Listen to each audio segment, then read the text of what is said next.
Part 1. 3 minutes of jazz. The first thing Officer O'Malley noticed when he walked into the First National Bank of Evanston wasn't the empty vault. It wasn't the snow drifting in through the shattered front doors. It was the sound. Laughter. 32 hostages, secretaries in pencil skirts, businessmen in grey flannel suits, and a security guard with a wet stain spreading across his trousers were rolling on the marble floor, cackling like hyenas at a comedy club in hell. They were gasping for air, tears streaming down their frozen faces, clawing at their throats, but they couldn't stop laughing. The air smelled sweet, like a dentist's office mixed with ozone. 12 minutes earlier, Arthur the Watchmaker Vance hated improvisation. Improvisation was for jazz musicians and people who died in electric chairs. Vance liked symmetry. He liked arithmetic. He stood in the center of the bank lobby, wearing a pristine white lab coat over his charcoal suit. On his face was a military-grade gas mask, the rubber snap making him look like an insectal alien. In his left hand, he held a stopwatch. In his right, he held a portable turntable. Click. The needle dropped on the vinyl. The smooth, odd meter rhythm of Dave Brubeck's Take 5 began to fill the room, echoing off the high ceilings. B-A-B-A-P-bap. Gentlemen and ladies, Vance's voice was muffled by the mask, sounding metallic and distant. Please breathe deeply. It's on the house. From the ventilation ducts, a hiss joined the saxophone. Pure, uncut nitrous oxide stolen from a dental supply warehouse in Milwaukee 3 days ago was flooding the lobby. Vance checked the stopwatch. 0:15. Doc, the cage, he said. A woman in a matching white coat and mask stepped forward. She didn't walk, she glided. She carried a stethoscope and a modified power drill. This was Doc. She had lost her medical license in '59 for operating on a mob boss gunshot wound while high on Dimol, but her hands were still steadier than a surgeon's. She approached the teller cages. The head teller, a balding man named Mr. Henderson, was already giggling. The gas hit fast. Sir, Doc said, her voice surprisingly gentle. I need you to open the gate. It's very important for your health. I can't. Henderson wheezed, slapping his knee. It's against the RU rules. He dissolved into a fit of hysterics, sliding down the wall. Doc didn't argue. She simply reached through the bars, grabbed his tie, and pulled his face into the metal grate with a sickening thud. Henderson went limp, still smiling. She fished the keys from his belt. 0:48. Titan moved. He was a mountain of a man, a mute miner from the Iron Range who communicated only in violence. He wore a gas mask that looked too small for his massive head. He walked to the main vault door, carrying 2 canvas bags. He didn't need to crack the safe. They weren't taking the gold bars. They were taking the shadow boxes, the enlisted safety deposit boxes used by the Chicago outfit to stash their skimming profits. Vance stood in the center of the chaos, perfectly still. The music swelled. Paul Desmond's saxophone solo was floating through the air, cool and detached. Around Vance, the world was dissolving into madness. A woman in a mink coat was trying to apply lipstick, but she was laughing so hard she was drawing red clown lines across her cheeks. 1:30. Drum solo. Duke, crowd control, Vance murmured. Duke, the corrupt cop, was pacing by the window. He was sweating inside his mask. He hated the gas. It made him feel like he was floating. He leveled his shotgun at a young man who was trying to crawl toward the alarm button, while giggling uncontrollably. Don't do it, kid, Duke grunted. You're gonna die laughing. The kid collapsed, clutching his stomach, paralyzed by the chemically induced joy. 2:15. Titan emerged from the vault. He gave a thumbs up. The bags were heavy. Wrap it up, Vance said. The song ends in 54 seconds. They moved with the precision of a ballet troupe. Doc wiped the counter with a cloth soaked in bleach. Titan threw the bags over his shoulder. Vance carefully lifted the tone arm off the record player, just as the drum solo was about to transition back to the main theme. Silence, except for the laughter. It was deafening now. A cacophony of joyless mirth bouncing off the cold marble. "Out," Vance commanded. They walked out the front doors into the blinding white silence of a Chicago winter. The temperature was 10 degrees below zero. The cold hit them like a physical blow, instantly freezing the sweat on their necks. Vance checked the stopwatch. 3 o'clock. They stood on the curb. The street was empty. Snowflakes the size of quarters were drifting down lazily. 3:01. Vance looked left. 3:02. He looked right. The getaway car, a black 1964 Ford Galaxy 500, was supposed to be idling at the curb. It wasn't there. Vance didn't blink. He didn't scream. He simply watched the second hand on his stopwatch sweep past the mark. 3:04. The Ford Galaxy screeched around the corner, sliding sideways on the ice, fishtailing before slamming into the snowbank right in front of them. The driver, a kid named Ringo with greasy hair and a leather jacket, looked terrified. He had been lighting a cigarette and missed the signal. Sorry, boss. The lighter, it got stuck. I swear," Ringo stammered as the team piled into the car. Vance got into the passenger seat. He closed the door calmly. The interior of the car smelled of stale tobacco and fear. "Drive," Vance said softly. Ringo stomped on the gas. The tires spun, caught traction, and the heavy car lurched forward, vanishing into the whiteout of the storm. Vance looked at Ringo. The kid was hyperventilating, grinning nervously. "We made it, huh? That was close, but we made it." Vance reached into his pocket and pulled out a heavy, silver Zippo lighter. He weighed it in his hand for a split second. Crack.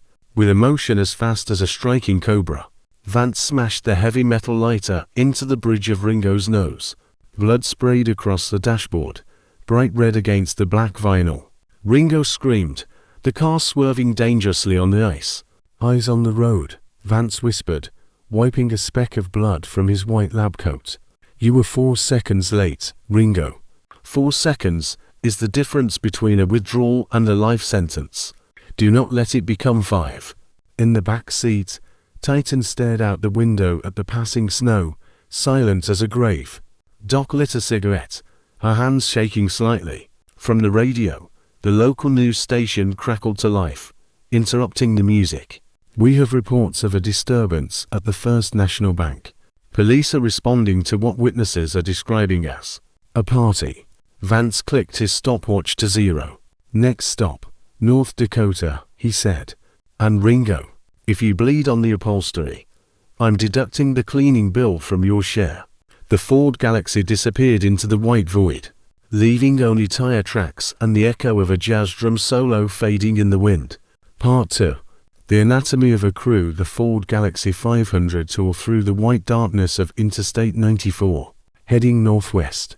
The heater rattled, struggling against the North Dakota wind that screamed outside like a banshee. Inside, the silence was heavy. Ringo sniffled, blood crusted around his swollen nose. In the back seat, Titan slept with his eyes open, and Doc stared at her trembling hands. Vance watched the odometer roll over. Click, click, click. It sounded like a metronome. 14 days ago. Chicago. The back room of TikTok repairs. West Loop. The room was filled with clocks. Grandfather clocks, cuckoo clocks, maritime chronometers. Thousands of them, ticking out of sync. A cacophony of seconds passing. Vance stood at a chalkboard, drawing a perfect circle. He turned to the 3 people sitting on folding chairs. "A bank robbery is not a combat operation," Vance said.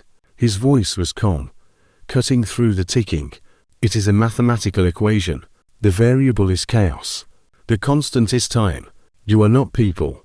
You are functions." Flashback. The surgeon, a veterinarian clinic, South Side. 3 a.m. The smell of wet dog and antiseptic. Doc was leaning over a metal table, but the patient wasn't a golden retriever. It was a 300-pound union enforcer named Sal, who had a .38 slug lodged in his liver. Doc's eyes were pinned morphine pupils, tiny black dots in a sea of blue. She hummed a lullaby, while her hands moved inside the man's open abdominal cavity. Vance stood in the doorway, watching. They say you lost your license, Vance said. Doc didn't look up. She clamped a bleeder with a pair of hemostats. Snap. I didn't lose it. I know exactly where it is. It's hanging on the wall of a committee room where a bunch of old men decided that my personal habits outweighed my talent. She pulled the bullet out with a pair of tweezers and dropped it into a metal tray. Clink. You're shaking, Vance noted. Doc grabbed a syringe from the tray and jabbed it into her thigh through her skirt. She depressed the plunger. A second later, the tremor in her hands vanished. She held them up rock steady. Not anymore, she smiled, her teeth stained with nicotine. What's the job? Biorhythms, Vance said. I need someone who can read a pulse like a combination lock. Back in the clock room. The average police response time in a blizzard is 8 minutes, Vance continued, chalking a line on the board. We will be gone in 180 seconds. Anything longer, and the probability of capture increases by 17% every 10 seconds. Duke, the cop, leaned back in his chair, chewing on a toothpick. He looked bored. He was wearing his uniform, the badge gleaming under the harsh light. And who made you the Einstein of crime? Duke sneered. Flashback. The badge and alley behind a jazz club. The Loop. Rainy Tuesday.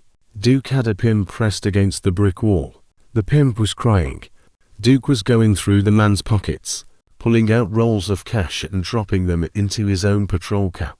That's for the Widows and Orphans Fund, Duke grunted, shoving the empty wallet back into the pimp's coat. Vance stepped out of the shadows.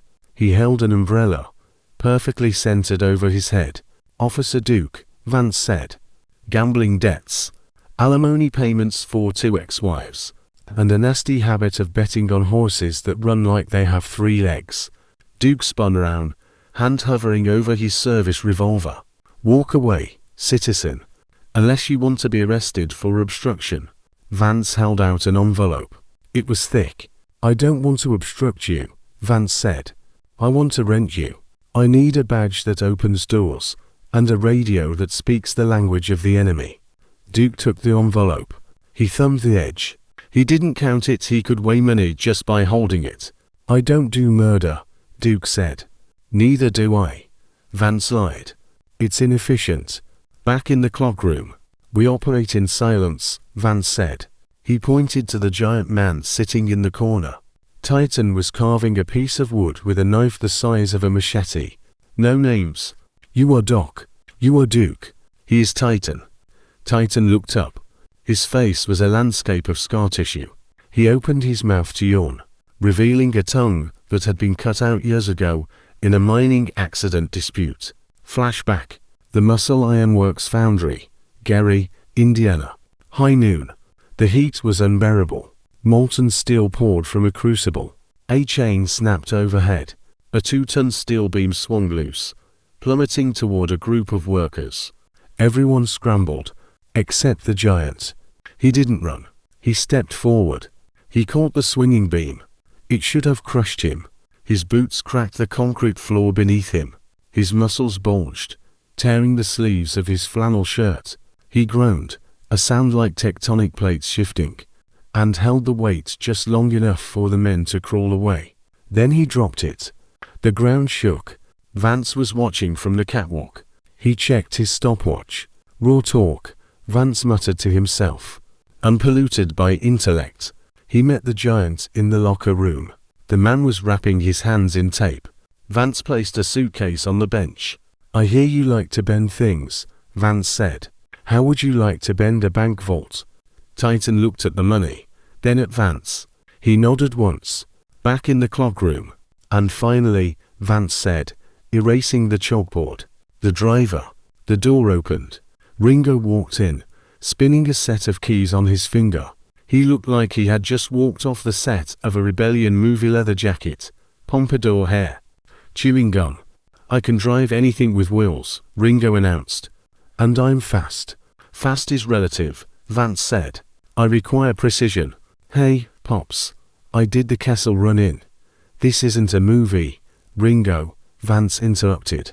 If you are late, you are not just fired. You are a liability. and I liquidate liabilities. Ringo laughed. You're a funny guy, Mr. Watchmaker. Real intense. Present day. Interstate 94. Ringo wasn't laughing anymore. He touched his broken nose, wincing. How much further? Duke asked from the back, cleaning his fingernails with a knife.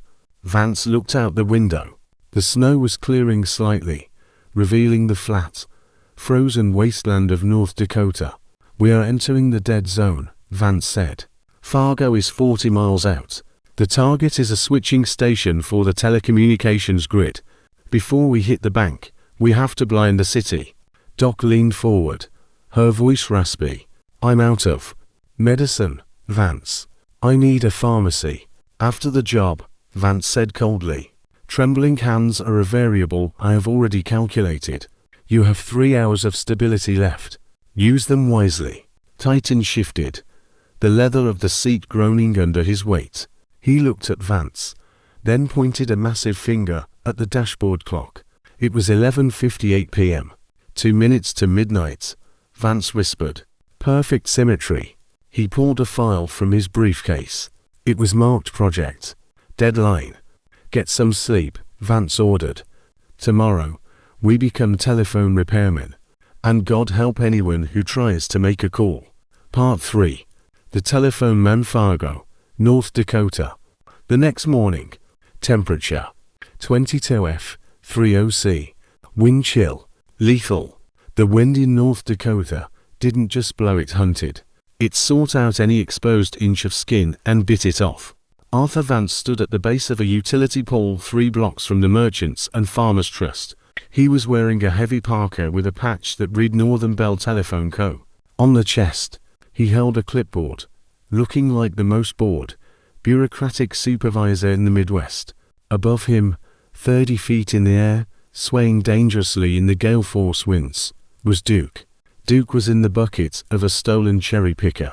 He was freezing to death. His mustache had turned into a solid block of ice. Vance, Duke's voice crackled over the radio earpiece, distorted by the wind and his chattering teeth. I can't feel my toes. If I lose a toe, I'm shooting you. Focus on the junction box, Duke, Vance replied calmly from the ground, checking his watch. The security company in Minneapolis runs a line integrity check every morning at 9 a.m. sharp. That is 4 minutes from now. If you haven't spliced the line by then, the alarm triggers, the sheriff arrives. And we have to kill good, honest people. Do you want that on your conscience? I don't have a conscience. Duke screamed into the wind. I have frostbite. The base of the pole. Titan was hugging the wooden pole like a bear. He wasn't climbing it, he was bracing it. The wind was so strong it threatened to snap the old wood in half. Titan stood immovable, his boots buried into feet of snow, acting as a human anchor. Doc sat in the cab of the repair truck, the heater blasting. She was mixing chemicals in a thermos, not coffee, but a sedative solution for the guard dogs, just in case. She watched Duke sway in the sky and took a drag of her cigarette. He's gonna fall, she said. He won't fall, Vance said, not looking up. Gravity is a law. Duke is too crooked to obey the law. The bucket. Duke fumbled with the alligator clips. His fingers were numb inside the thick gloves. He had to strip the main copper wire leading to the bank and bridge it to the portable receiver, sitting on his lap. Basically, he was turning the cherry picker into the bank's phone operator. Snip. He cut the main line. The bank was now deaf. Click. He attached the clips to his receiver. Bridge established. Duke chattered. I'm listening to the dial tone. It's the most beautiful sound I've ever heard. Can I come down now? Not yet, Vance said. Wait for the ping. 8 hours 59 minutes and 30 seconds. Vance watched the second hand. 30 seconds. Get ready to be Mr. Henderson. Duke cleared his throat. He tried to summon the nasally, obsequious voice of a bank manager. Ring, ring. The red phone in Duke's frozen lap buzzed. Duke picked up the handset. Merchants and Farmers, Henderson speaking. How may I help you? There was a pause. Static. Then a voice, young and stoned. Yeah. Can I get a large pepperoni and, like, extra mushrooms? And don't skimp on the cheese this time, man. Duke blinked, ice flaking off his eyelashes. What? Pizza Palace. I wanna order a pie. Vance looked up at the bucket. Duke, status. It's a pizza order. Duke hissed into his mic. Some idiot crossed the lines. The storm messed up the grid. Handle it, Vance said. Do not hang up. If you hang up, the circuit breaks. Duke took a deep breath of freezing air. Listen to me, you little pothead. Duke barked into the phone, channeling pure police aggression. We are out of pepperoni. We are out of cheese. The oven is broken. The cook is dead. And the health inspector is here shutting us down for rat infestation. Do not call this number again, or I will come to your house and force feed you a salad. He slammed the receiver down just as it rang again immediately. Ring, ring. This was it. The real one. Duke picked it up, his heart hammering against his ribs. Merchants and farmers, he said, voice trembling slightly. This is Central Security, a monotone female voice said. Verifying line integrity. Code authorization. Duke looked down at Vance. Vance held up 3 fingers. Then 2. Then a fist. 320 Alpha. Duke recited. Pause. The wind howled, shaking the bucket violently. Titan grunted below, muscles straining to keep the pole upright. Code confirmed. The woman said, have a pleasant day, Mr. Henderson. Click. Duke slumped in the bucket. It's done. The alarm is looped. We own the building. Ground level. Vance marked a checkbox on his clipboard. Excellent. Titan, bring him down before he freezes into a statue. We have a vault to open. As the bucket slowly descended, a beat-up pickup truck drove past. A local farmer in a John Deere cap slowed down, eyeing them suspiciously. He rolled down his window. You boys fixing the lines? The farmer shouted over the wind. My wife's been trying to call her sister in Bismarck all morning. Vance walked over to the truck. He adjusted his glasses and smiled a polite, corporate, soulless smile. We apologize for the inconvenience, sir, Vance said. The storm caused a catastrophic failure in the main junction. We're rerouting the entire county's grid through a bypass. It should be operational in exactly 180 minutes. The farmer nodded, satisfied. Hell of a storm, huh? You boys stay warm. We're trying, Vance said. He watched the farmer drive away. Duke hit the ground, stumbling out of the bucket. His lips were blue. I need whiskey, Duke groaned. And I need to kill the guy who wanted mushrooms. Later, Vance said, turning toward the brick building of the bank across the street. Now, we go to work. Ringo, bring the toolboxes. And put on your coveralls. We aren't robbing a bank. We're servicing the air conditioning. It's 20 below zero. Ringo protested. Who services air conditioning in winter?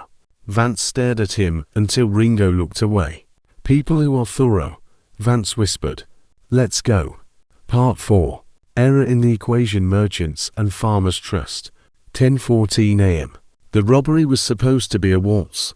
It turned into a brawl. The repairmen were inside. The shades were drawn. The closed for maintenance sign hung on the door. Inside, 14 people tellers, loan officers, and 3 customers lay on the floor, hands zip-tied.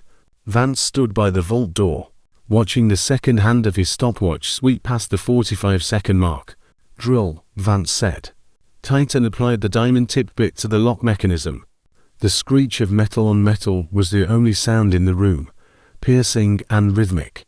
Doc was pacing the line of hostages, checking their pulse rates visually.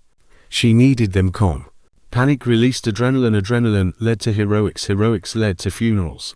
Nobody move, Doc whispered, her voice soothing. We are just the flu. We're uncomfortable, but we pass. At the end of the line lay an elderly farmer named Mr. Abernathy. He was wearing heavy wool trousers and clutching a hat to his chest. His face was the color of wet ash. 110. MECHA, NISM compromised. Titan grunted. The vault wheel spun. Load, Vance ordered. Duke and Ringo moved in with canvas bags. They weren't greedy. They grabbed the stacks of unmarked bills and the contents of safety deposit box 404. The syndicate's ledger. It was perfect. It was symmetrical. Then Mr. Abernathy made a sound like a wet sponge being squeezed. The old man arched his back, his heels drumming against the linoleum. His eyes rolled back. Heart, Doc said instantly. She didn't think. She dropped to her knees beside him. Doc, Vance barked. Position. He's going into cardiac arrest, Doc snapped, ripping open the old man's flannel shirt. Buttons scattered across the floor. I need my kit. Vance stepped forward, blocking her path to the medical bag. He held the stopwatch like a weapon. Leave him, Vance said. His voice was absolute zero. He's a variable we cannot afford. We leave in 40 seconds. He dies in 20 if I don't help him. Doc yelled. She looked wild, the junky glaze gone from her eyes, replaced by the intense focus of the operating theater. Then he dies, Vance said. That is natural selection. We are leaving, now. Doc hesitated. She looked at the door. Then she looked at the dying man. She reached into her pocket, not for a weapon, but for a penknife. Go to hell, Arthur, she hissed. She lunged for the old man's throat. She wasn't attacking him, she was saving him. His airway was closing. She needed to perform an emergency cricothyrotomy. Vance drew his pistol, a suppressed Walther PPK. He aimed it at the back of Doc's head. I said, we are leaving. The room went deadly silent. The hostages gasped. Duke froze in the vault doorway, bags of money in his hands. Boss, don't, Duke warned. Vance tightened his finger on the trigger. She is compromising the timeline. Discard the asset. Then the light was blocked out. Titan had moved. For a man of his size, he moved with terrifying silence. He stepped between Vance and Doc. He didn't raise his fists.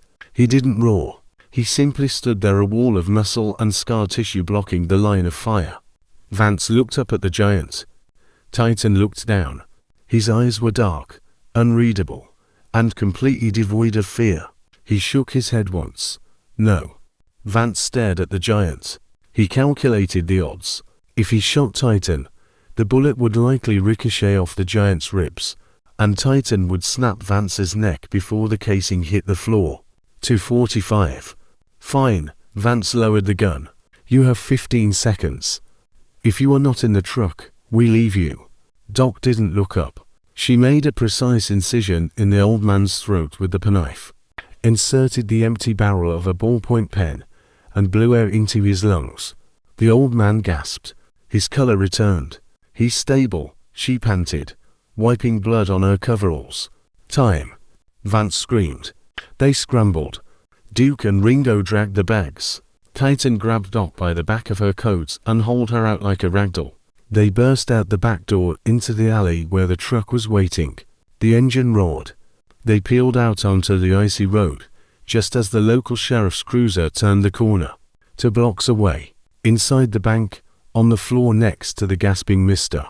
Abernathy, lay a bloody, silver-handled scalpel. Doc had dropped it in the rush. 1 hour later, the bank was a crime scene. Flashbulbs popped. Deputies were taking statements from the traumatized tellers. A beige station wagon pulled up to the police line. It looked like a car a grandmother would drive to church. Martha the butcher Hendrix stepped out. She was 60 years old, wearing a heavy wool coat, a fur hat, and thick corrective glasses on a chain. She carried an oversized handbag. Who's in charge? She asked a deputy, unwrapping a butterscotch candy.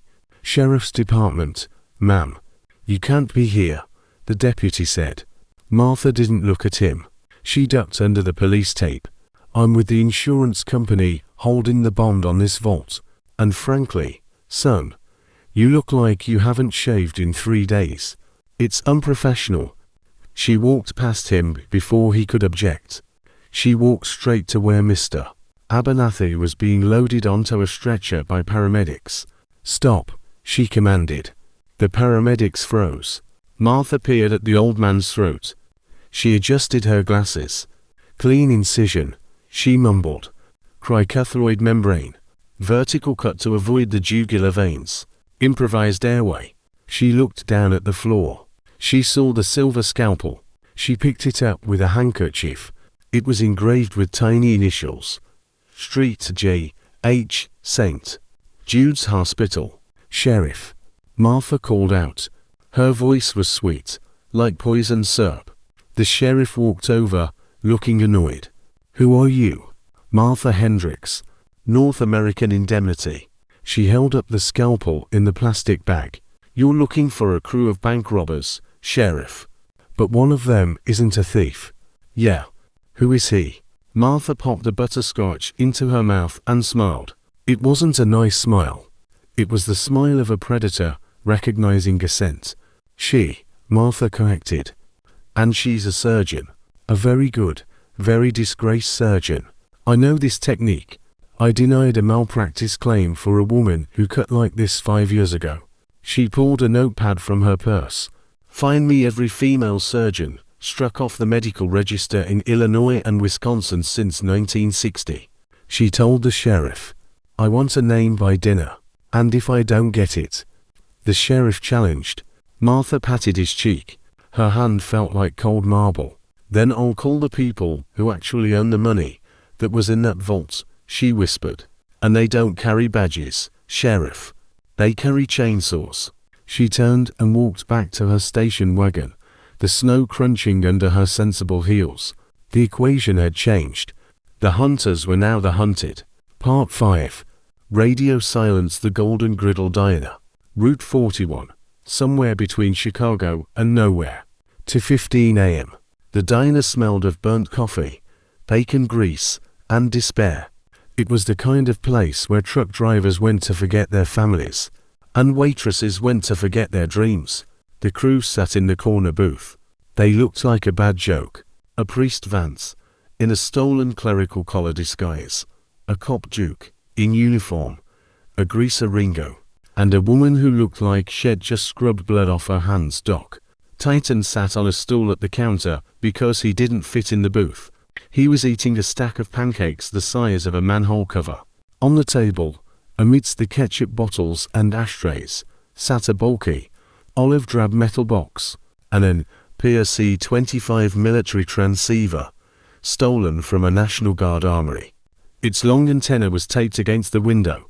Static hissed from the speaker. Unit 4, repeat. Shots fired at the rail yard. Looks like an ambush. Send backup. Duke grinned, stabbing a sausage link with his fork. Listen to that. Music. We just robbed the Second Federal Bank of Waukegan, and every cop in the county is racing to a phantom shootout 10 miles south. Ringo laughed, blowing smoke rings. That loop you recorded, Duke. Genius. The screaming sounded real. It was real, Duke mumbled, mouth full. Recorded it during a bust in '62. Vance didn't smile. He was cutting his waffle into a perfect 4x4 grid. He ate one square every 30 seconds. The variable is minimizing, Vance said, without looking up. We have confused the response algorithm. The signal-to-noise ratio is in our favor. Doc was staring out the window at the swirling snow. She hadn't spoken to Vance since he put a gun to her head in the bank. The silence between them was louder than the radio. You think you're God, don't you, Arthur? She said quietly. Moving pieces. Erasing mistakes. Vance paused, a square of waffle halfway to his mouth. God is a chaotic concept. I am an editor. I remove the unnecessary. I saved a man's life, Doc spat. You left a signature, Vance countered. A surgeon's not. A specific incision. You signed your work, Doc. And artists get caught. Doc control. This is Unit 1. Rail yard is clear. Negative contact. I repeat, negative contact. Who called in the 10 to 13? The police scanner was starting to sound confused. The panic was fading. The realization was setting in. Kill the box, Vance ordered. We're done. Duke reached for the dial. Relax, boss. They're chasing ghosts. Let's listen to them squirm for a minute. Suddenly, The static changed. The chaotic chatter of the police band vanished. It wasn't fading, it was being stepped on. Overpowered.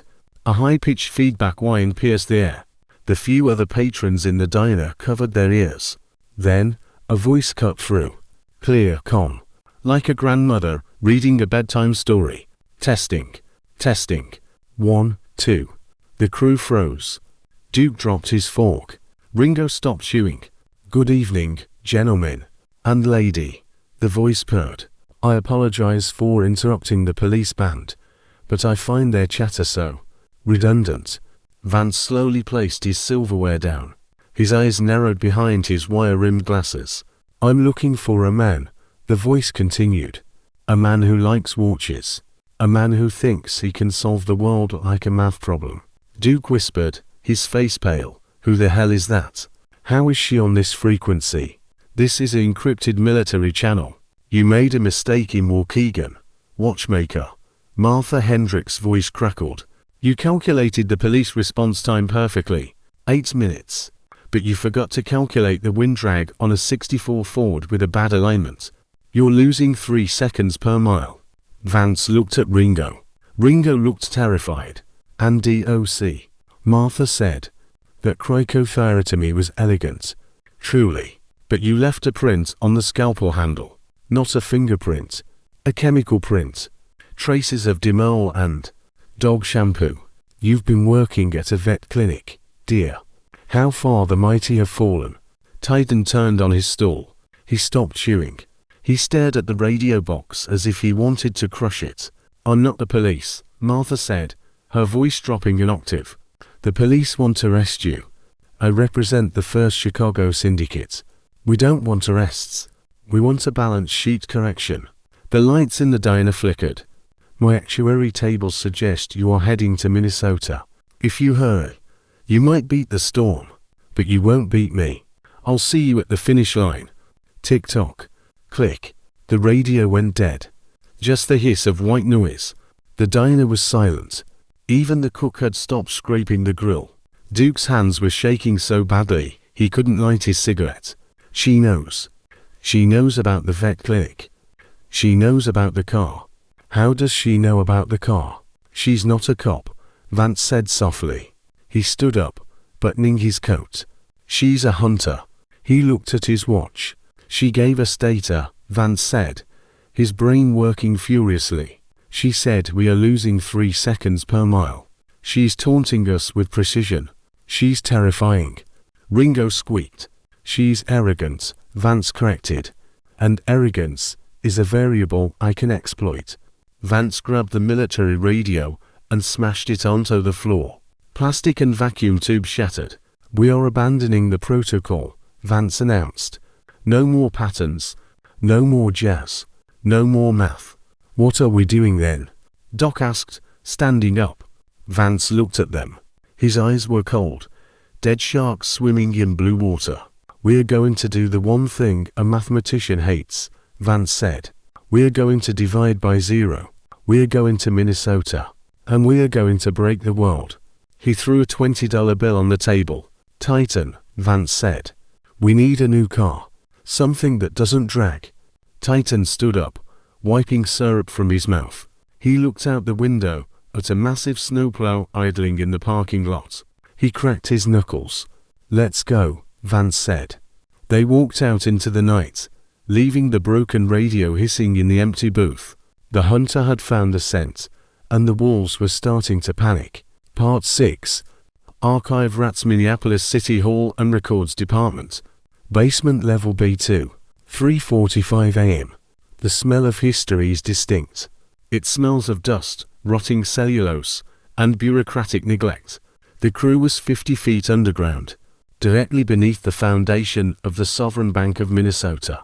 The bank's vault, a fortress of reinforced steel and concrete set heavy above their heads. Titan stood on top of a stack of metal filing cabinets labeled Public Works 1945 to 1950. He held a massive industrial core drill, the kind used to bore through mountain ranges. The drill bit was pressed against the concrete ceiling. Whir! The sound was a low, vibrating hum, muffled by the sheer density of the earth surrounding them. Vance stood below, holding a blueprint that was blue with age. He illuminated it with a flashlight. 3 more inches, Vance whispered. The bank's floor is 18 inches of concrete. The vault floor is another 6 of steel plating. But the architects made a mistake in 1922. Doc was sitting on a box of tax returns, shivering. She wasn't cold, she was withdrawing. The medicine she'd stolen from the vet clinic was wearing off. What mistake? Doc asked, her voice thin. They reinforced the walls and the door, Vance said, tracing a line on the paper. But they didn't reinforce the floor beneath the steel plate. They assumed the earth would hold it. They didn't account for us. Crunch. Titan stopped drilling. Dust showered down on his scars. He looked down at Vance and nodded. The pilot hole was done. Insert the jack, Vance ordered. They weren't blasting the vault open. That would trigger seismic sensors. They were using a 20-ton hydraulic jack to simply push the bottom of the safe up into the bank, creating a gap. Or if the concrete was weak enough, cause the heavy floor of the vault to crack and crumble downwards, under its own weight once the support was compromised. Duke was pacing the aisle between the shelves. He looked like a caged animal. His uniform was stained with sweat, despite the cold. He kept checking his service revolver. We're taking too long, Duke muttered. That witch, Hendrix. She's probably outside right now, knitting a sweater, waiting. She's in Chicago, Vance said dismissively. We are ghosting. Relax, Duke. You're vibrating. I'm not vibrating, I'm alert. Duke snapped. He kicked a box of census records. You heard her on the radio. She knows about the vet clinic. She knows about my debts. She knows everything. Paranoia is an inefficient expenditure of calories, Vance stated. Then, they heard it. Squeak. Squeak. Squeak. Rubber soles on linoleum. The crew froze. Titan killed the hydraulic pump. The basement went silent, save for the dripping of a leaky pipe somewhere in the darkness. A flashlight beam cut through the dusty air at the far end of the aisle. Hello. A voice called out. It was shaky, old. Is someone down here? I heard machinery. Vance signaled to Titan. Stay still. He signaled to Duke. Quiet. An old man stepped into the light. He wore a grey uniform that was 2 sizes too big and a hat that said Night Watch. His name tag read Bernie. In one hand, he held a flashlight, in the other, a half-eaten ham sandwich. He looked about 70, with kind, watery eyes. Bernie squinted at them. He saw Titan, a giant covered in concrete dust. He saw Vance in his stolen priest collar. He saw Duke in a police uniform. Bernie lowered his flashlight. He smiled, relieved. Oh, thank goodness, Bernie chuckled. Officer. Father. I thought it was rats again. Big ones. Is there a leak? Are you guys fixing the pipes? He didn't understand what he was seeing. His brain couldn't process that a priest and a cop were robbing a bank from the basement. Vance stepped forward, putting on his Father Silas persona. Yes, my son, Vance said smoothly. A catastrophic leak. We need you to turn around and go back to your desk. It's not safe here. Bernie nodded enthusiastically. Sure thing, Father. You know, I told the supervisor about that pipe last week. Nobody listens to old Bernie. You want half a sandwich? It's ham. Go, Bernie, Vance said gently. Bernie turned around. All right. All right. You boys be careful. He took 2 steps. Bang. The sound was deafening in the enclosed space. Bernie's hat flew off. He crumbled forward, hitting the linoleum face first. The ham sandwich slid across the floor, stopping at Vance's polished shoe. Vance stared at the body. Then he slowly turned his head to Duke. Duke was standing there, his revolver smoking. His eyes were wide, manic. He saw me, Duke whispered. He saw my face. He was 70 years old, Vance said. His voice was dangerously low. He was blind as a bat. He thought we were plumbers. He would have remembered. Duke screamed, waving the gun. He would have told her. Hendrix. She would have squeezed him. Doc scrambled backward, pressing herself against the filing cabinets, hyperventilating. You killed him. He was just offering a sandwich. He was a variable. Duke yelled. I zeroed the variable. Isn't that what you do, Watchmaker? I'm just doing the math. Vance looked at Duke. He looked at the smoking gun. He realized then that the equation had fundamentally broken. Chaos wasn't just a variable anymore, it was the constant. Titan, Vance said quietly. Finish the job. Titan looked at the dead old man, then at Duke. The giant's jaw tightened. For the first time, Titan looked at Vance with something resembling disgust. But he turned back to the hydraulic jack. He pumped the handle. Creak. Groan. Above them, the concrete foundation gave way. With a thunderous crash, a 3-foot section of the ceiling collapsed. It rained. But it didn't rain water. It rained metal boxes. Safe deposit boxes poured out of the hole, crashing onto the archive floor, bursting open. Gold coins, jewelry, bonds, and stacks of cash scattered among the dust and the blood pooling around Bernie's head. Vance knelt down. He picked up a stack of bills. It was covered in grey concrete dust. Load the bags, Vance said. We have 90 seconds before the seismic sensors trigger the silent alarm. What about him? Doc pointed at Bernie. He stays, Vance said. He's part of the history now. Duke holstered his gun, his hands shaking violently as he grabbed a handful of gold coins. We're rich. See, we're rich. It was worth it. Nobody answered him. The only sound was the clinking of stolen gold landing on the cold, hard floor of the dead archives. The soul of the crew had been left in that basement. Part 7. Cabin fever. Blackwood Hunting Lodge, North Shore of Lake Superior. Temperature 30°F. Isolation absolute. The cabin was a tomb made of pine logs and creaking floorboards. Outside, the storm of the century had buried the world in 6 feet of white silence. Inside, the air was hot, stale, and smelled of cheap whiskey and gun oil. On the center table, a mountain of money sat under the glow of a kerosene lamp. Stacks of hundreds, 50s, and gold coins. It was enough to buy an island, or a pardon. 4 people sat on it. None of them were smiling. Duke was drunk. Not the happy kind of drunk. The kind of drunk where the eyes get wet and the hands get twitchy. He was still wearing his blood-spattered police uniform, the collar unbuttoned. Deal, Duke slurred, slamming his hand on the table. Vance sat opposite him. He was shuffling a deck of cards with mechanical precision. Riffle. Bridge. Snap.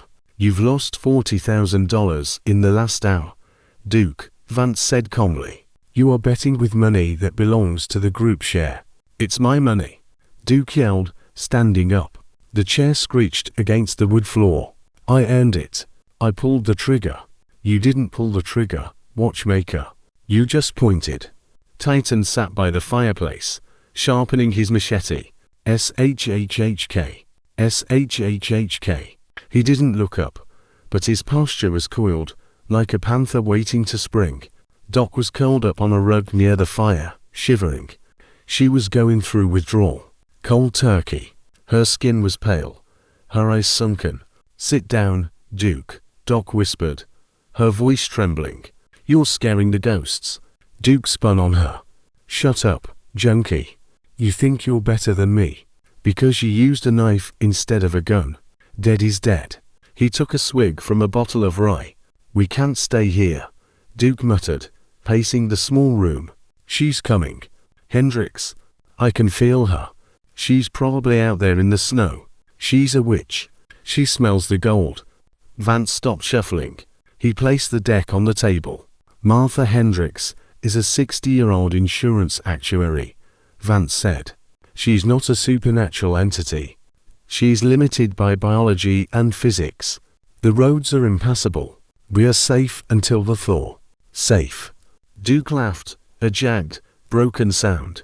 We killed a grandpa, Vance. We killed Bernie. That wasn't in your equation, was it? Where did Bernie fit in your little notebook? Vance took off his glasses and cleaned them with a handkerchief. Bernie was a rounding error, Vance said coldly. Regret is a luxury we cannot afford.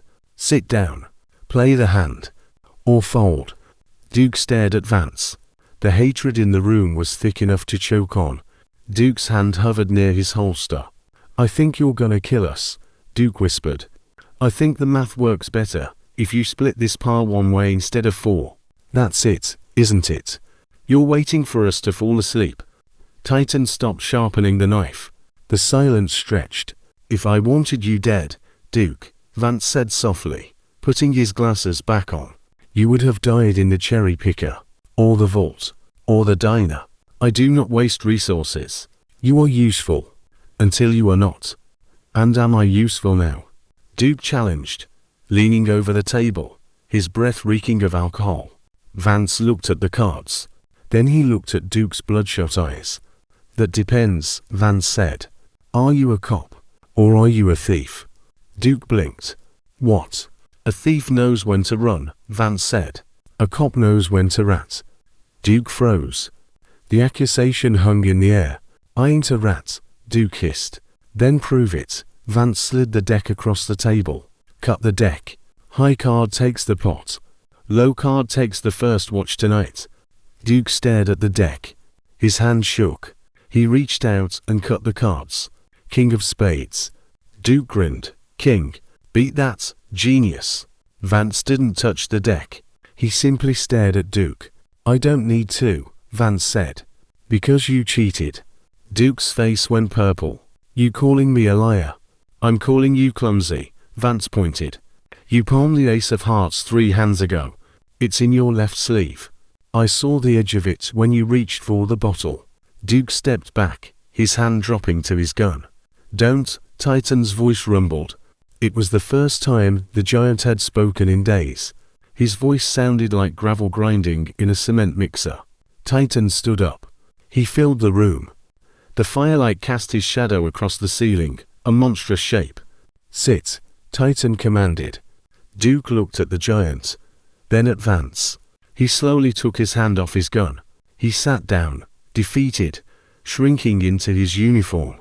I need to get out of here. Duke wept, putting his head in his hands. I have a family. I have kids. You have money, Vance said, gesturing to the pile. Focus on the money. Vance stood up and walked to the window. He scraped a circle of frost off the glass and looked out. Nothing but blackness and swirling white. But Vance lied. He hadn't seen Duke palm the ace. He had calculated the probability of Duke cheating based on his stress levels and desperation. It was 98%. Vance knew something else, too. He knew that Duke's need to get out would eventually override his fear of Titan. Vance touched the pocket of his vest. Inside was a small notebook. On the last page, he had written a new equation. Total share. 3 equals optimized outcome. Duke was no longer a variable. He was a subtraction. Get some sleep, everyone, Vance said, turning back to the room. The storm breaks tomorrow. Then we move to the final target. Final? Doc asked from the floor. I thought we were done. We need clean transport to Canada, Vance said. And I know where to get it. But it requires one last withdrawal. As Duke passed out on the table, clutching a bottle, Vance caught Titan's eye. He made a subtle motion toward Duke. Titan nodded imperceptibly. The protocol had shifted. It was no longer about the robbery. It was about the survival of the fittest. And in this cabin, only the cold survived. Part 8. The Federal Inspector First Merchants Bank of Grand Marais, Minnesota border. Time: 11:15 a.m. Weather: the eye of the storm. The bank smelled of floor wax and old money. It was quiet. The kind of quiet that exists only in small towns where the most exciting event of the week is the arrival of the Sunday paper. The double doors swung open. Arthur Vance walked in. He looked immaculate. He wore a charcoal grey suit, a trench coat, and a fedora. In his hand, he held a leather briefcase stamped with the gold seal of the United States Department of the Treasury. Behind him walked Duke. He was shaved, sober mostly, and wearing a suit that was slightly too tight. He wore dark sunglasses to hide his bloodshot eyes. Titan brought up the rear. He wore a black suit that looked like it had been stitched together from two smaller suits. He wore an earpiece that wasn't connected to anything. He looked like a Secret Service agent who ate other Secret Service agents. They didn't run. They didn't shout. They marched straight to the manager's office, bypassing the line of 3 customers. Vance kicked the manager's door open. Mr. Finch, a small man with a comb-over and a bow tie, jumped so high he nearly swallowed his pen. "Good morning," Vance barked. He slapped a badge onto the desk. It was heavy, gold, and completely fake. "Special Agent Miller, U.S. Treasury. This is Agent Stevens and Officer Tiny. We are locking this facility down pursuant to Executive Order 9066B. Mr. Finch stared at the badge. "Executive Order? I wasn't notified of any." "Of course you weren't," Vance interrupted, leaning over the desk. "If you were notified, you would be a suspect." He opened his briefcase. Inside were stacks of official-looking documents and a magnifying glass. "We have credible intelligence that $50,000 in counterfeit Series E bonds were deposited in your vault yesterday." Vance lied smoothly. "High-quality fakes, North Korean origin. The ink contains a radioactive isotope."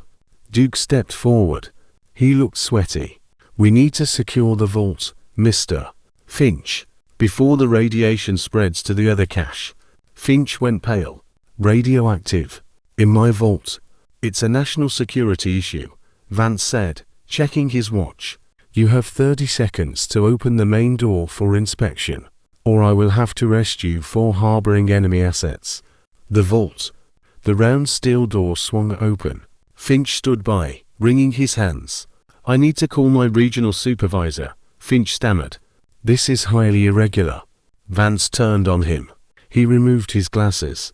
His eyes were hard. "Mr. Finch," Vance said softly, "if you pick up that phone, you are alerting the counterfeiters. Do you want to be an accessory to treason? Do you want to explain to a federal judge why you impeded a Treasury investigation?" Finch swallowed hard. "No. No, of course not." "Then stand over there," Vance pointed to the corner. "And don't breathe on the money." Vance nodded to Titan. Titan moved into the vault. He didn't look for bonds. He went straight to the cash carts. He began filling the evidence bags stenciled with U.S. Gov property, with stacks of real, non-radioactive bills. Duke stood by the door, hand on his gun under his coat. He was shaking. He kept glancing at the lobby. "Hurry up," Duke hissed. "I don't like this. It's too quiet." "Silence is efficiency," Vance muttered, inspecting a stack of bills with his magnifying glass before tossing it into the bag. "We are seizing contaminated assets. It's the perfect crime, Duke. They are thanking us for robbing them." Titan emerged with 4 heavy bags. "Done," Titan rumbled. Vance closed his briefcase. He turned to Finch. "Thank you for your cooperation, citizen," Vance said. "We will be taking this evidence to the lab in Duluth. Do not open the vault for 24 hours. The residual radiation needs to dissipate." Finch nodded frantically. Yes, sir. Thank you, Agent." They walked out of the vault. The heist was over. No shots fired. No alarms. Just pure, bureaucratic terror. They marched through the lobby toward the exit. Duke was grinning now. The adrenaline was hitting him. They were going to make it. Canada was 10 miles away. Vance reached for the door handle. Ding. The door opened from the outside. A little old lady stepped in. She stomped the snow off her boots. She wore a thick wool coat and a colorful wear-upon scarf. She looked up. Vance froze. Duke stopped, so fast Titan bumped into him. It was Martha Hendrix. She wasn't holding a gun. She was holding a withdrawal slip. She looked at Vance. She looked at the heavy bags Titan was carrying. She looked at the fake badges. She didn't scream. She smiled. A sweet, grandmotherly smile that chilled the blood in Vance's veins. "Arthur," she said pleasantly. "You look handsome in grey." Vance's hand twitched toward his gun. "I wouldn't," Martha said, opening her purse. She didn't pull out a weapon, she pulled out a butterscotch candy. She unwrapped it slowly. The crinkle of the wrapper was the loudest sound in the universe. There are 3 state troopers sitting in a diner across the street, Martha said, popping the candy into her mouth. I called them 10 minutes ago. I told them there was a suspicious vehicle with Illinois plates parked in a handicap spot. Duke pulled his gun. I'll kill her. I'll kill the witch. Put it away, Duke, Vance hissed. She's alone. Duke yelled, the paranoia finally snapping his leash. She's bluffing. Martha adjusted her glasses. I'm never alone, dear, she said. I'm an actuary. I deal in large numbers. She pointed a gloved finger at the window. Outside, the street was suddenly filled with lights. Not blue police lights. Black SUVs. Men in heavy coats were exiting the vehicles. They carried shotguns. They weren't cops. They were the cleanup crew. The syndicate. You took something that belongs to my clients, Martha said. The money in the basement. That was just cash. But the ledger you took from safety deposit box 404. That contains names. Names of politicians, judges, unions. She stepped aside, clearing the path to the door. Give me the ledger, Martha said. And I might let you die quickly. Vance looked at the glass doors. He saw the hit squad setting up a perimeter. He looked at his watch. 11:22 a.m. The equation had arrived at its solution. The variable wasn't the police. The variable wasn't the weather. The variable was Duke. Duke saw the hit squad. He looked at Martha. He looked at the bag of money in his hand. I have the ledger. Duke screamed. He wasn't talking to Vance. He was talking to Martha. Duke reached into his coat pockets and pulled out the small black book they had stolen in Chicago. He held it up like a holy relic. I have it. Duke yelled, backing away from Vance and Titan. I took it from his bag while he was sleeping. It's mine. Vance stared at Duke. He didn't look surprised. He looked disappointed. Duke, Vance said calmly. Do not do this. Shut up. Duke pointed his gun at Vance. You said I was a subtraction. Well, I'm doing the math now. I'm trading this book for a walk. That's the deal, right lady? I give you the book, I walk. Martha smiled. It was a genuine smile this time. That's the deal, officer, she said. Come to mama. Duke began to back toward the door, gun trained on Vance, ledger in his other hand. Titan, Vance whispered. Hold. Titan was vibrating with rage, his knuckles white on the handles of the money bags. Duke reached the door. He pushed past Martha, stepping out into the cold air, waving the book at the men in the SUVs. I have it. Duke shouted. Don't shoot. I'm the one who called her. Vance watched through the glass. Duke walked 10 feet. He held the book out to a large man in a trench coat. The man took the book. He checked the cover. He nodded. Then the man raised a sawed-off shotgun and shot Duke in the chest. Duke flew backward, landing in a snowbank. The red bloom on his white shirt was instant and massive. He looked up at the sky, confused, as if he had been dealt a bad card in a game he thought he had rigged. Inside the bank, the customers screamed and dropped to the floor. Martha Hendrix didn't flinch. She turned back to Vance. He was a liability, Martha said, shrugging. Like you said. Now, about the rest of the deposit. Vance looked at Titan. Plan B, Vance said. We don't have a plan B, Titan grunted. We do, Vance said. It's called chaos. Vance grabbed a desk lamp and smashed the fire alarm on the wall. Clang clang clang. Titan, Vance yelled. The vault door. Rip it off. What? We aren't going out the front. Vance screamed over the alarm. We are going out the back. Through the wall. As Titan charged back toward the vault, Vance looked at Martha one last time. You forgot one variable, Martha, Vance shouted. And what is that? She asked, unperturbed. I lied about the radiation, Vance smiled. But I didn't lie about the grenade. Vance pulled a pin from his pocket and tossed a flashbang grenade stolen from the armory. At her feet, bang. White light filled the lobby. The final act had begun. Part 9. Blood on the Snow First Merchants Bank. 11:24 a.m. The flashbang grenade didn't kill anyone, but it turned the lobby into a white void of ringing ears and screaming civilians. Martha Hendrix was the first to recover. She didn't rub her eyes, she blinked rapidly, tears streaming, forcing her pupils to adjust. She calmly reached into her handbag, pulled out a snub-nose .38 revolver, and fired blindly toward the vault. Bang, bang. The bullets chipped the marble pillar next to Vance's head. Move! Vance screamed, grabbing Titan's coat. They scrambled into the back office. The bank was a death trap. The front entrance was covered by the Syndicate hit squad. The side windows were shattering under a hail of shotgun pellets from the street. The back door. Vance yelled. There has to be a delivery entrance. They kicked open the door to the employee break room. It was a dead end. No exit. Just a kitchenette, a coffee pot, and a brick wall. Dead end, Titan rumbled. He wasn't out of breath. He looked annoyed.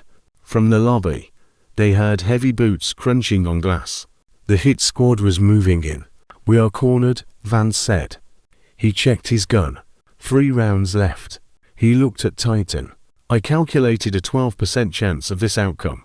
Shut up with the math, Titan grunted. Titan looked at the brick wall. Then he looked at the heavy, cast iron radiator bolted to the floor. He didn't ask for permission. He bent down, grabbed the pipes, and roared. It was a sound of primal exertion. The metal groaned. Bolts sheared off. Steam hissed violently as Titan ripped the radiator out of the floor, holding the burning hot metal like a battering ram. He turned to the brick wall. Crash. He swung the radiator. Bricks cracked. Dust filled the room. Crash. A hole appeared. Sunlight and cold air poured in. Go! Titan yelled, swinging again. The wall crumbled. They tumbled out into the alleyway behind the bank. It was narrow, filled with snow drifts and trash cans. But they weren't alone. At the end of the alley, a black Lincoln Continental was idling. 2 men in trench coats stepped out, raising Thompson submachine guns. The Syndicate had the perimeter locked tight. Vance raised his pistol, but he knew it was useless. It was .45 caliber versus 45 rounds per second. Checkmate, Vance whispered. Then, the world turned yellow. A massive steel blade, 10 feet wide, sheared around the corner of the alley. It was followed by the roar of a diesel engine pushing 400 horsepower. The Department of Transportation snowplow stolen from a garage in Duluth 6 hours ago drifted sideways into the alley, crushing the Lincoln Continental against the brick wall like a soda can. The driver's door flew open. Doc leaned out. She looked terrible. Her skin was gray, her eyes wild, a lit cigarette dangling from her lip. She held a sawed-off shotgun in one hand and the steering wheel in the other. Get in! She screamed over the engine noise. I'm double parked. Vance scrambled up the side of the plow, slipping on the ice. He grabbed the door handle and pulled himself into the cab. Titan! Vance yelled. Titan was running toward the plow, but the snow was deep, and he was heavy. From the shattered hole in the bank wall behind them, Martha Hendrix stepped out. She didn't mind the cold. She raised her .38. She didn't aim at Titan. She aimed at the plow's tire. Pop. The front left tire blew out. The massive machine sagged. Drive! Vance shouted. We can make it on the rims. Doc slammed the gears. The plow lurched forward, sparks flying as the bare metal rim ground against the asphalt. But the alley was blocked. The crushed Lincoln was pinned against the wall. But the 2 hitmen had survived the impact. They were crawling out of the wreckage, bloodied, raising their tummy guns. If the plow stopped to ram them again, the gunmen would riddle the cab with bullets. Vance and Doc would be hamburger meat in 5 seconds. Titan saw the angle. He saw the gunmen raising their weapons. He saw the plow struggling for traction. He stopped running. He looked at the plow. He looked at Vance in the passenger seat. Vance stared back. For the first time in his life, Arthur Vance couldn't calculate the variable. No, Vance whispered. Titan smiled. It was a terrifying, jagged smile. Go, Titan mouthed. The giant turned around. He faced the two gunmen. He didn't have a gun. He had a machete in his belt, but he didn't draw it. He charged. He ran straight into the hail of bullets. The Tommy guns opened fire. Rat dash, a dash tat dash tat dash tat. Vance watched in horror as Titan's body jerked with every impact. Blood sprayed onto the white snow, but he didn't fall. The momentum of 300 pounds of muscle carried him forward. Titan tackled the two gunmen. He slammed them into the brick wall with the force of a freight train. He grabbed their heads, one in each massive hand, and smashed them together. Crunch. The gunfire stopped. Titan stood there for a second, swaying. He was riddled with holes. He looked back at the plow. He raised a fist. Then, Hendrix shot him in the back of the head. Titan fell forward into the snow, motionless. "Doc, go. Go!"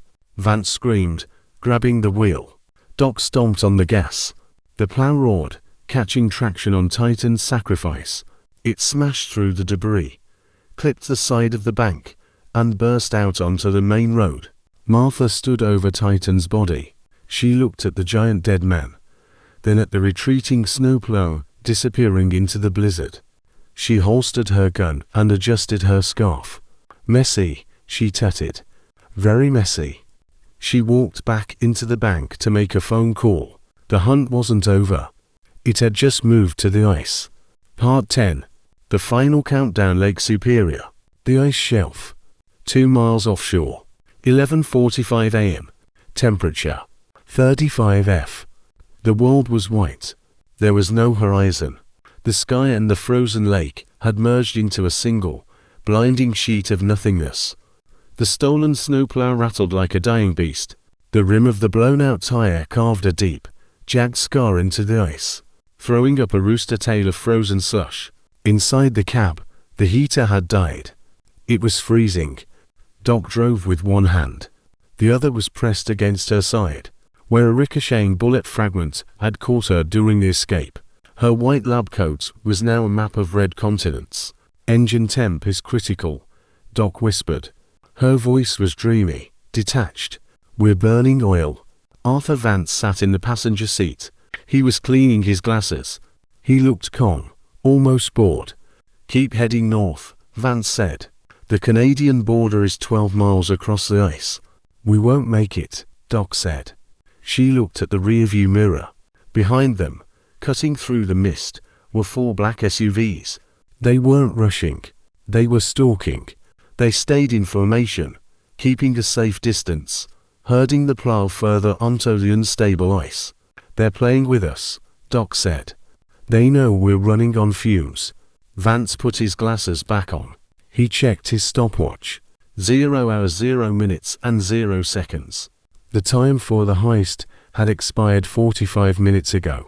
They were now operating in negative time. Borrowed time. "Stop the truck," Vance said. Doc blinked. "What?" "Stop the truck," Vance repeated. "Here, now." Doc didn't argue. She took her foot off the gas.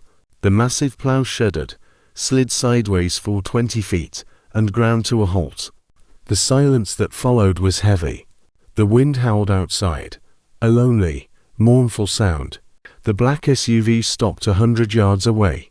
They fanned out in a semicircle. Doors opened. Men in heavy coats got out. They didn't raise their weapons. They just stood there, waiting. Martha Hendrix stepped out of the lead vehicle. She wore galoshes over her shoes now. She walked onto the ice, testing it with her heel. She pulled a megaphone from the back seat. "Arthur." Her voice boom echoed across the ice. "Turn off the engine. It's bad for the environment." Vance sighed. He reached into his pocket and pulled out his pack of cigarettes. There was one left. He lit it with the Zippo. Click. Snap. "Why are we stopping?" Doc asked, leaning her head against the steering wheel. "I could have driven another mile." "No," Vance said, exhaling a plume of blue smoke. "You couldn't. And neither could the ice." Vance pointed out the window. The ice beneath the heavy plow was groaning. Spiderweb cracks were radiating out from the tires. The Department of Transportation plow weighed 12 tons.